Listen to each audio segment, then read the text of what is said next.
Good afternoon, Jason Phillips from Appraise. Autoappraise.com, 800-301-3886 is our phone number. I'm about to climb under a 1948 Allard L Type. Pretty rare car. I've only looked at about 3 of these in my career of inspections and appraising. A London-based company built the Allards. Less than 1,900 of them were ever built, of all models. World War II era car, built and maintained for British forces, earlier models. Flathead Ford 85 horse cast iron engine, cast iron Ford 3-speed transmission. 221 cubes, I believe, is what they were described as. This is a 1948 model. I see a little bit of old seepage stains down the side of the block and a little bit there on the passenger side. They're not really necessarily wet. A little bit of seepage dripping here onto the exhaust, coming out of the steering gearbox above it. Horn's been added. Giving you the bottom version first. A little bit of oil dripping down on the right intermediate pipe coming out of the exhaust manifold, and I couldn't get a logical spot where that drip is coming from. Maybe we can see it when the car gets down.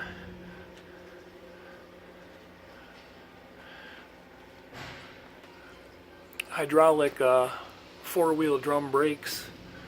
The brake unit appears to have been rebuilt, taken out of there. It looks like it's got a pretty fresh coat of paint on it.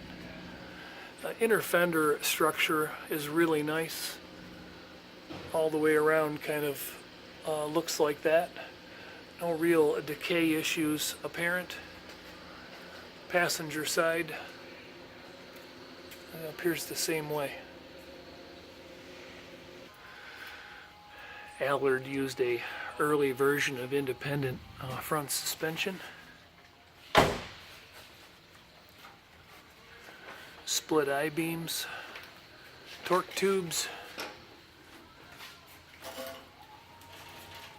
hydraulic dampening. These components look fairly original. I don't think anything's been rebuilt or serviced.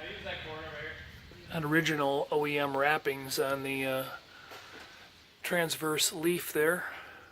A little bit of grease buildup and some paint deterioration, but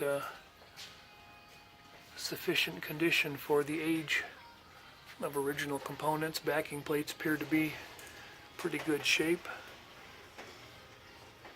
Rubber brake lines are older.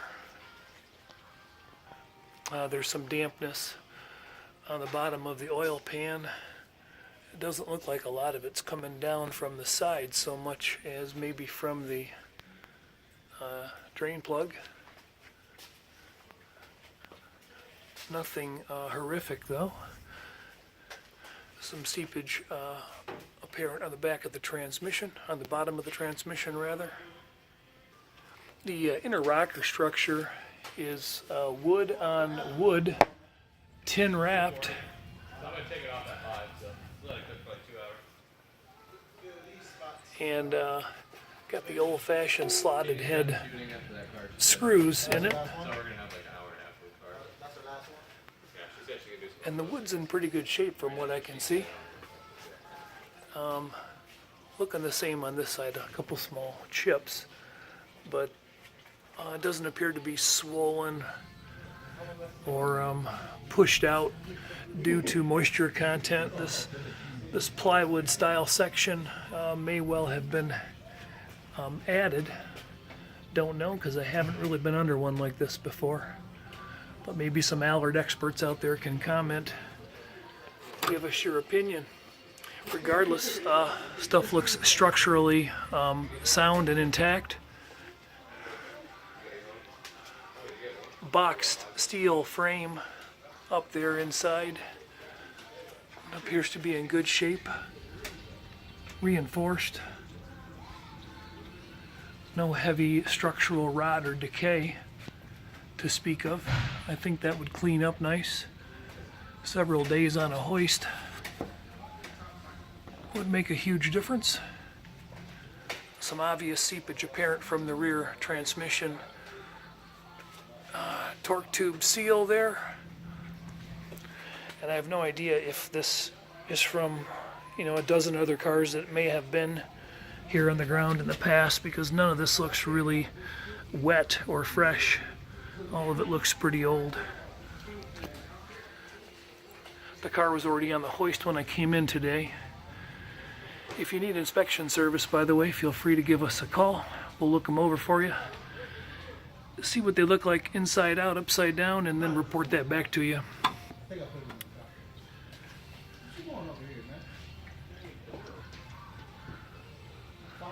Aluminum floors likely, all sealed. Sealer looks pretty old. I would be surprised if any of that's been worked on in the recent past. The car was reportedly imported to the United States around 1994. Exhaust system appears to be in pretty good shape. Maybe 1.5 inches.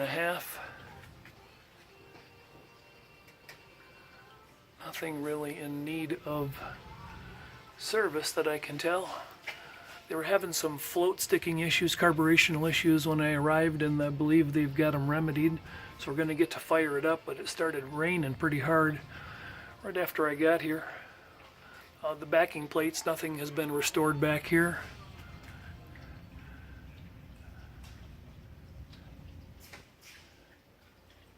Suspension all appears to be original. Original bumpers up there on the frame mounted there. And hydraulic dampening. Looks like an electric fuel pump was added.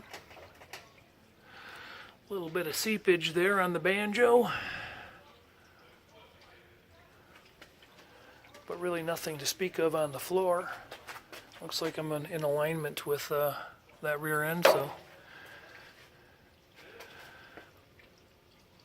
Transverse leaf covered in the back again, looks all OEM to me. It doesn't look like the fuel tank has been out of the vehicle. Bottoms of the fender lips and splash areas all look just like that, or both rather look just like that. Got a couple hundred still photos to show the prospective buyer on this car. This video will not be launched until he sees it, views it, and makes a decision of whether or not it's going to bless his garage. So if you're seeing this video, the car may already be sold to somebody. Wheel splash areas are in good, solid, sound condition, and the wood ahead there is in very nice shape. Nothing to be stressed over. The rear tail panel, let me get this shield out of the way. The rear tail panel and the wood here may have been reworked at some point in time. The wood does not have the same paint coverage on it as the rest of the wood that runs around the structure. And it looks like older workmanship based on the fasteners going into it, and the flathead screws again reused, reworked. Perhaps it was worked at some point, hard to tell.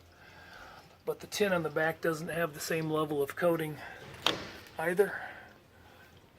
You can see some of the marks on the back side as they were grinding on it and working it out, fitting it. Welded together steel bottom of the wheel spare tire carrier may have been repaired if you see the splits up there, although that could be just how they made it.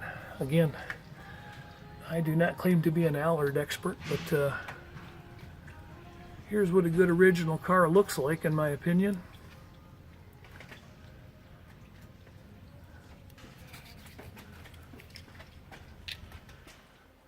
Let's get to the top stuff. Let's look over the body and the trim. I've actually looked them over, but I'll share my observations with the onlookers.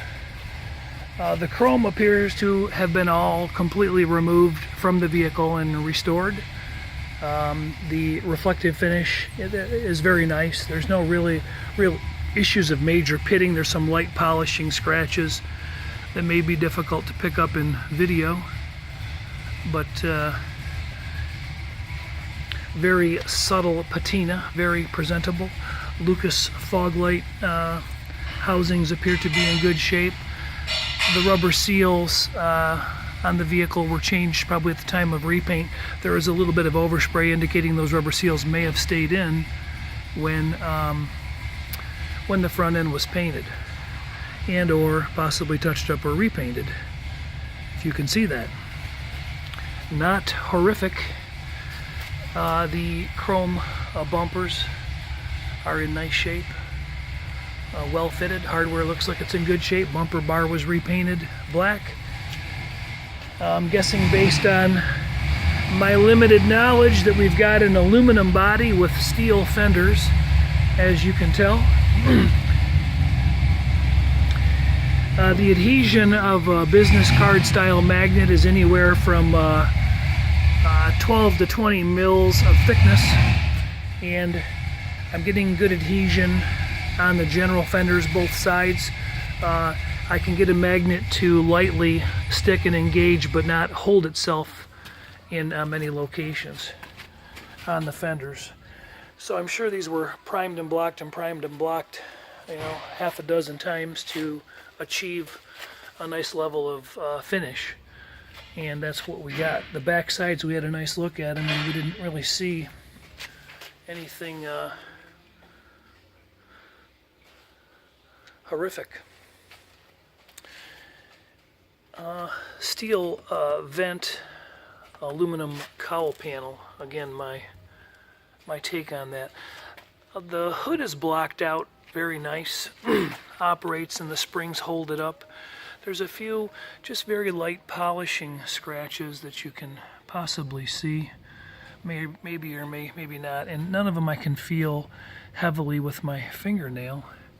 So I think some of this will actually polish up better than what it is. It appears to be a base clear repaint, but that might be some of the more obvious marks. There's a few here along the tops of the fenders, kind of hairline scratches going in a few various directions. Again, none of them seem to be deeper than the color, the base itself. If this is an old lacquer job, it's really, really well sanded, but I don't think it is. I don't think it is. The hood, you can see some just very light dimpling. I can see it. You maybe can't see it, and it's not obvious. It's in the structure of the panel, and probably not inappropriate for the time and period.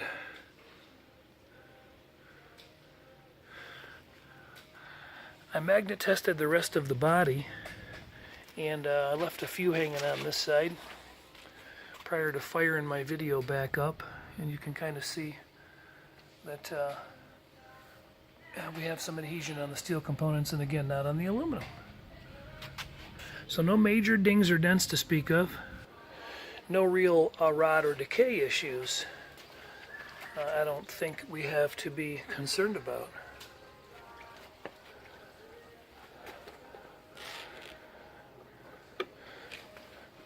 Side markers similar to a 40s era Czechoslovakian war cars, the Tatra, the T-87s. Early version of turn signals. Somebody criticized me on an earlier video. I didn't call them by the proper name. I'm sure I will get that comment again. I'm okay with that. I've got this door closed up nicely right now. When we open the door and then go to close it, we got a little bit of a contact bump here, and the door is not really, that was just my magnet falling. The door not closing necessarily splendid on its own. This hinge point up here is As I move the door up and down, that hinge could stand to be tightened up. Might need a little adjustment. So when I lift up on the door, see if I can do it this time without pinching my fingers, the door will close. I need both of my hands to do it. Actually, had to stop my camera to do it.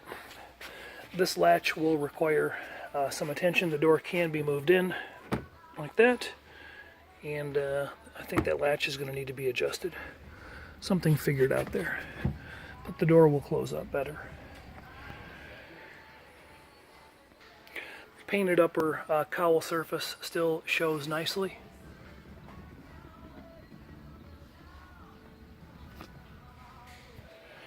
These stickers are on top of the paint. Tonneau cover extensions all in place. I've yet to see the tonneau cover. The window frame looks like it was sent out and replated. I would imagine you're not going to get this in an NPD catalog, that's for sure. I haven't moved it around or adjusted it, but it looks like it's all in good operable condition. Mirrors show nicely. So to hit the recap button, I don't have a lot of paint or body critique to offer because it looks very presentable. It looks like it could be taken to a car show in its current condition, polished up a little bit of a hairline scratch right there above that magnet, and I think it would show nicely. We'll get a better look once it's out of the space. Shedding a little more light on the subject, we'll note that the driver's door closes nice, stays closed.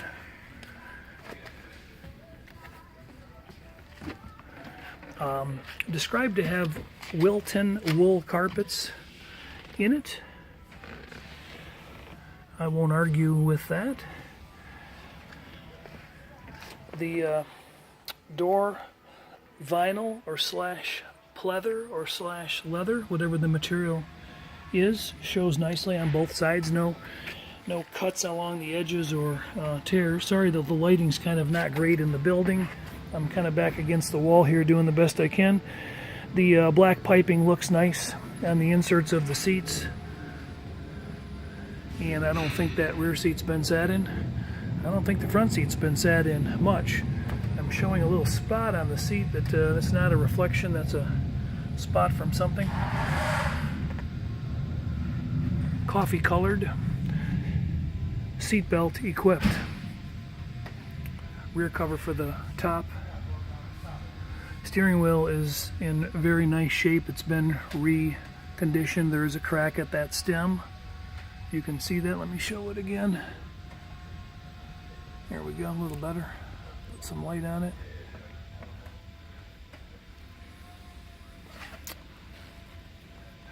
Reported to be Indian rosewood, and I don't know the difference between Indian rosewood and rosewood, but it's pretty, isn't it?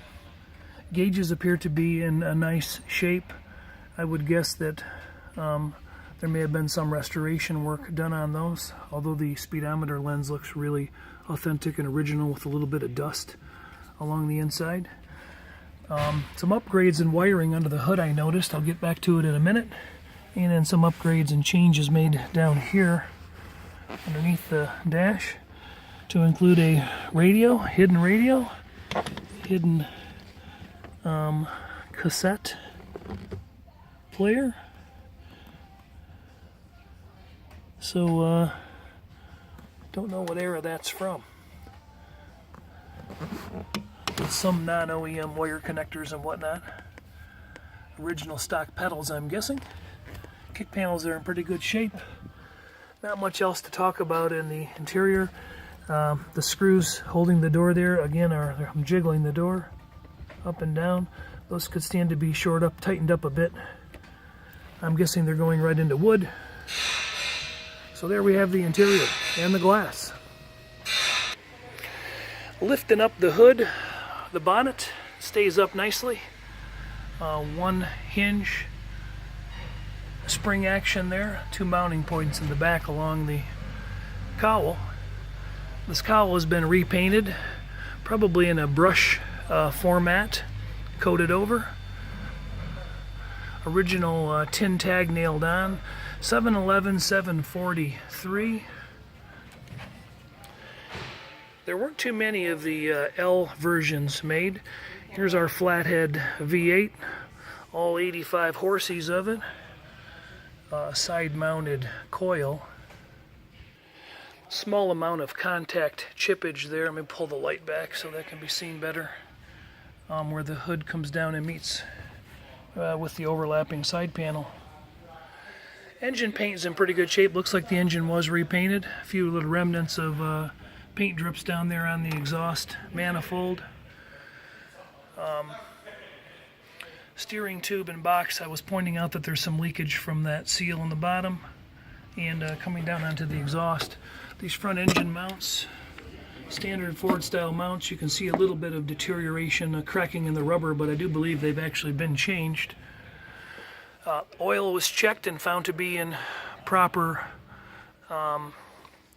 operating, level. There's a riveted oil level label on the end of the stick.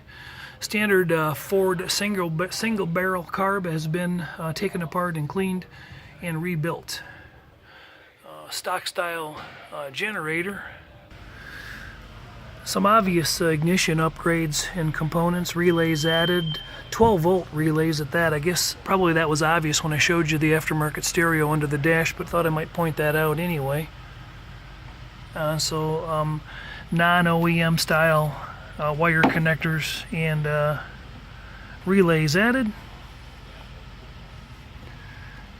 The structure inside looks very stock, sound, and original, unrestored. Radiator has been repainted. Nautilus Italian-built horn unit added.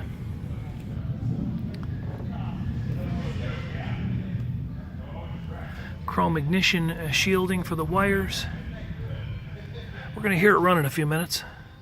Can't get a read on the radiator tank, but that doesn't necessarily mean anything. Brass cap, it looks like it's in good shape. Alright, I'm going to back off for a minute. We're going to get it fired up. I'll do a quick adhesion read with my digital gauge while we're waiting for someone to get it pulled off the ramp. The engine's at 77 degrees. And the floor is at 65, so it hasn't been running on the time that I've been here. So down low in these areas that weren't getting any readings, I'm at 22.5. This gauge only reads up to 30.5 mils, which isn't really mils, but I'd rather use the magnets to do descriptions on old cars. 30. Can you see it? 30. So at the end of the day, we got adhesion, 9.5. Can you see it? Let's see. And probably shouldn't have anything there, and that's correct. There's no read. No beep, no read. No beep, no read. Okay. Clearing that up. All right, I got an assistant. Can you fire that up for me, please?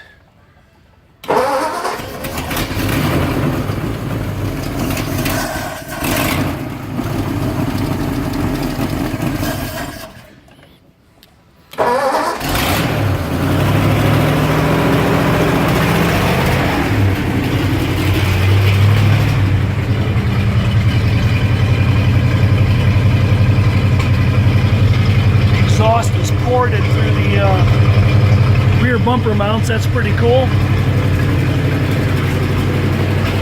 6.5 16 Firestone wide whites, gum dipped. Those look like they're in pretty good shape. That one might be a little bit low on air. We'll warm it up and get it out of the space. The engine sounds pretty tight. Maybe a subtle exhaust leak on the right side. Let's get over there.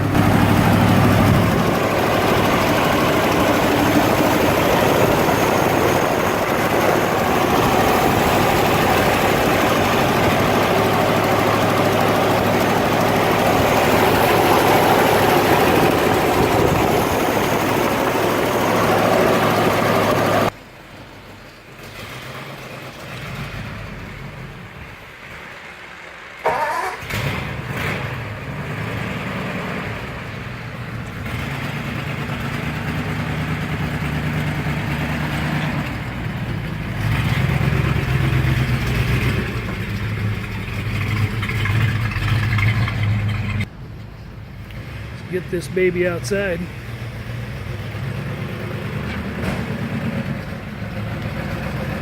All right. Oh crap. Can we maybe do like a short drive in the parking lot, or? Yeah, that should be fine. All right. All right, thank you much. I'll record you drive.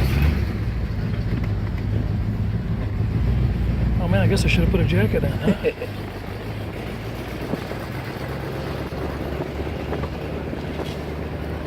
Well, we got a speedometer operating.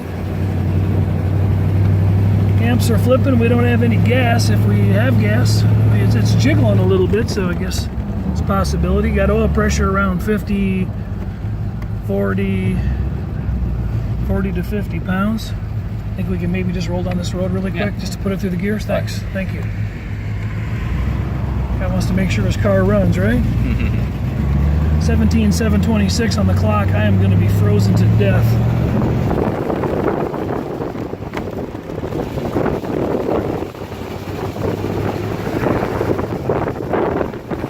Take your hands off the wheel a little bit there, will you? Just, all right, thank you. Thanks. Okay. Holy cow, it's cold. The level of commitment I bring to this job. And I hope we don't run out of gas. I don't want to walk. For sure, if it's a Okay, we got oil pressure. We'll get back and let the water temperature jump up a little bit. Jason Phillips from Auto Appraise. I'm going to hit the pause button because this car appears to be running and shifting and braking as appropriate. When we get up here and get to third gear, where you take your hands off the wheels and just stab the brakes a little quicker than that, and just show me that the car stops without jumping the curb. the brakes is it. Nice. Go to the middle of the road there, and then just kind of let off the wheel and just give us a quicker stop than normal. Okay. All right. Nice. Thank you. Yep.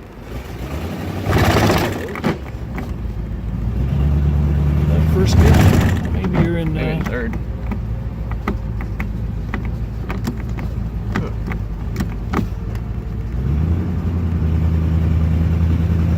Feel like I think first. you're in third gear, huh?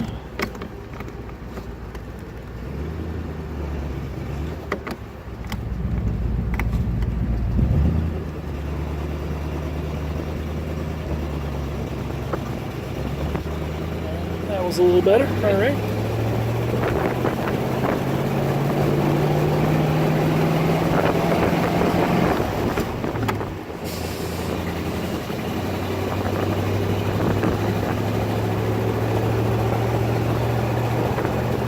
Okay.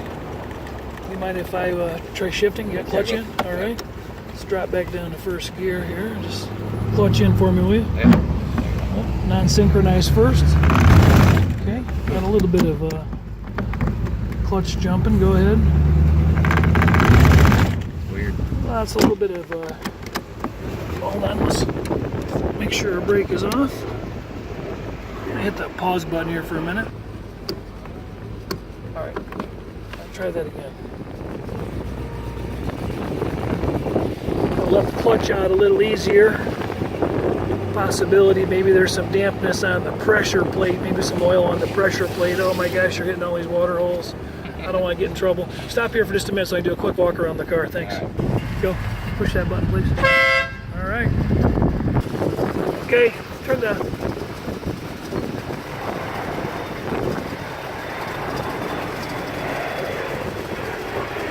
All right, those are working. You try the other side, please. All right, now getting the right side to operate. Left side, I'm sorry. I'm all switched up with a right-hand drive car. But it could be operator error or inspector error. You tap the brake pedal.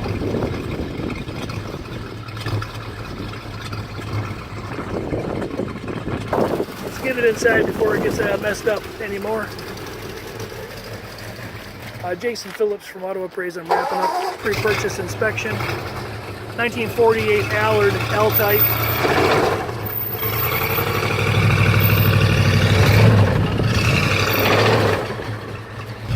If you let the clutch out nice and easy, it doesn't seem to do the jumping that the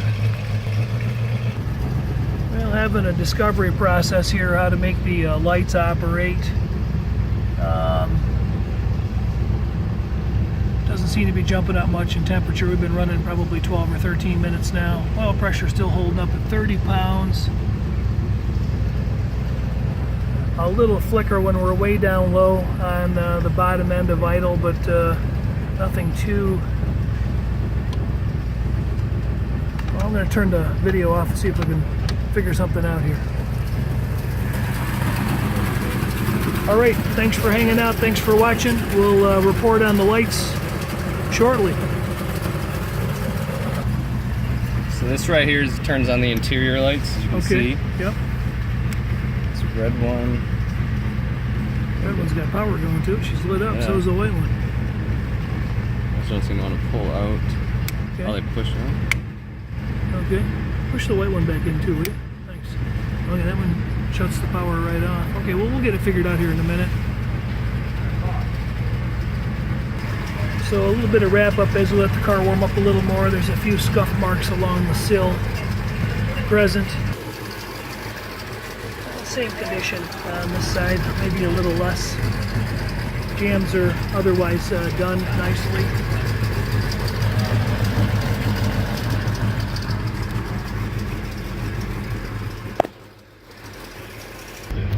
Alright, still holding a solid 20 pounds of oil pressure after warm up. Running up to 70 Celsius on the gauge. I'm going to shut it down because we're about to die of exhaust fumigation here. Get the back end compartment opened up. Located our tonneau cover, folded up. Looks like it's in really nice shape. There's our 12-volt battery with a ground disconnect.